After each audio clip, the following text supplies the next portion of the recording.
রাজধানীর মোহাম্মদপুরে অ্যালেক্স ইমন হত্যা মামলার আসামি শাহরুখকে 2 সহযোগী সহ গ্রেফতার করেছে র্যাব। জব্দ করা হয়েছে বিদেশি পিস্তল, গুলি, গান পাউডার ও সামুরাই। দুপুরে এক ব্রিফিংয়ে র্যাব জানিয়েছে শাহরুখের বিরুদ্ধে হত্যাসহ একাধিক মামলা রয়েছে। গেল 12 এপ্রিল মোহাম্মদপুরের রায়ের বাজারে দিনে দুপুরে কুপিয়ে হত্যা করা হয় কিশোর গ্যাং গ্রুপ অ্যালেক্স গ্রুপের প্রধান ইমনকে। কোপানোর সেই দৃশ্য ধরা পড়ে পাশের একটি সিসি ক্যামেরায়। এ হত্যা মামলার 2 নম্বর আসামি আহমেদ শাহরুখকে শনিবার রাতে গ্রেপ্তার করেছে র্যাব। তার সঙ্গে গ্রেপ্তার করা হয়েছে 2 সহযোগী তারেক ও শহীদুলকে।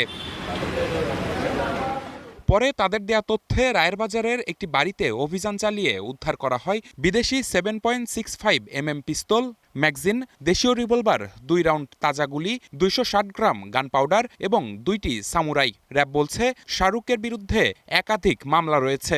শাহরুখ ডিএমপি মোহাম্মদপুর থানায় চুরি, ডাকাতি, প্রস্তুতি গ্রহণ, হত্যা চেষ্টা ও ভয়ভীতি প্রদর্শনের 2টি, খুনের 1টি, নারী ও শিশু নির্যাতনের 1টি এবং দ্রুত বিচার আইনে 1টি মামলা রয়েছে। যার নামেও তার পরিবার তাকে 2 নম্বর আসামি দিয়েছে।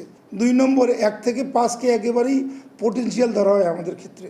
তো আমরা 2 নম্বর আসামি, ইতিমধ্যে আমরা 6 জন আসামিকে অ্যারেস্ট করলাম।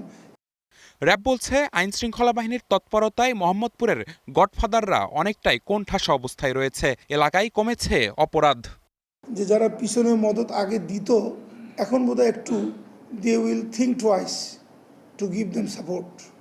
ঠিক আছে, তো আশা করি যে মদতদাতা যারা, তারা এখন সাবধান হয়ে যাবে। আমরা কোনো সন্ত্রাসী, কোনো পেশাদার খুনি কাউকেই আমরা এলাকায় প্রশ্রয় দিব না, এবং যদি তারা এ ধরনের কোনো অপরাধের সাথে জড়িত থাকে, টুডে আর টুমরো তারা বাইরে থাকতে পারবে না।